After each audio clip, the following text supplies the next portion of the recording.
అత్తయ్య గారు,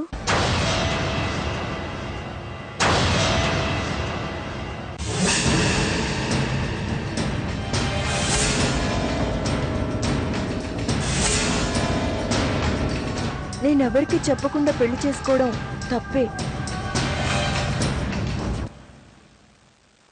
కానీ నాకు మీరన్నా ఈ ఇల్లన్నా చాలా ఇష్టం అత్తయ్య గారు.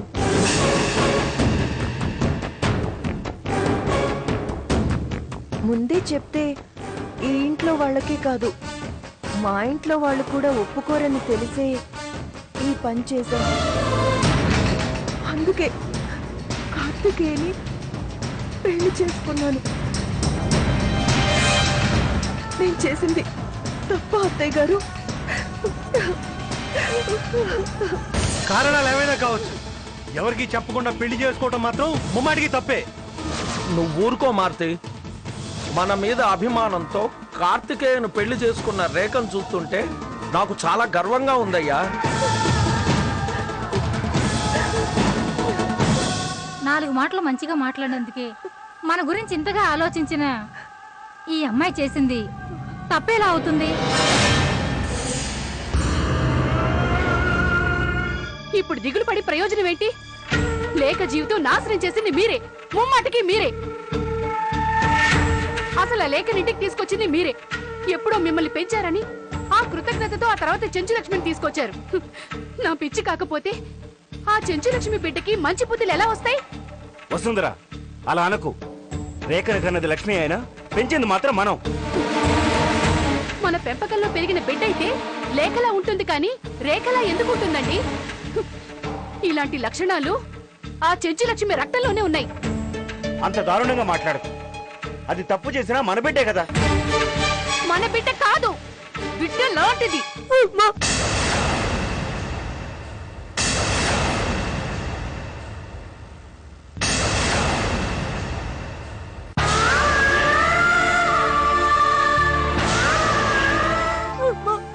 మనం మన ఇంటికి వెళ్ళిపోదామమ్మా.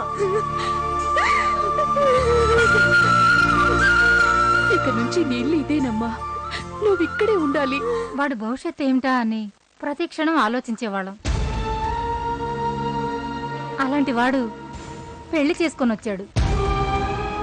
అమ్మా, నేను ఎలాగో నీ ఇష్ట ప్రకారమే పెళ్లి చేసుకున్నాను కదా. ఈ పెళ్లి విషయంలో అన్నయ్య ఇష్టాన్ని ఆశీర్వదించమ్మా. అమ్మా, పెద్దనే మొహంలో సంతోషం చూసి చాలా రోజులైంది కదమ్మా. మీకు కోపం వచ్చుంటే నన్ను తిట్టండి, కొట్టండి, అంతేకాని నన్ను కోడల్ని కాదు అని మాత్రం అనకండి అత్తయ్య. నార్మల్!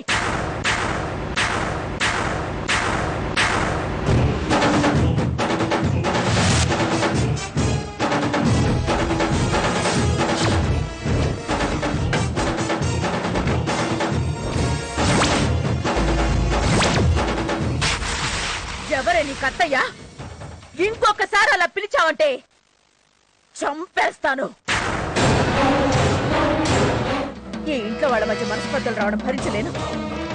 ఆ పరిస్థితికి కారణమైన వాళ్ళ ప్రాణమైనా తీసి నా ఇంటిని కాపాడుకుంటాను. అబ్బా, ఆ సంగతి నాకు తెలుసక్క. అసలు సమస్య ఏంటి అంటే ఈ విషయం రేఖకి తెలుసు. ఈ ఇంట్లో అందరికీ కార్తికేయ మీద ఒక సింపతి ఉంది. అలాంటి వాడిని పెళ్లి చేసుకుందని రేఖ మీద ఇంకా సింపతి ఉంది. ఇప్పుడు కార్తికేయ కోసం అందరూ రేఖను సపోర్ట్ చేస్తే అప్పుడు నువ్వేం చేస్తావు? నువ్వు రేఖని ఇప్పుడు కాదన్నావు అనుకో, అందరూ ఫీల్ అవుతారు కదా. అవును మారుతి,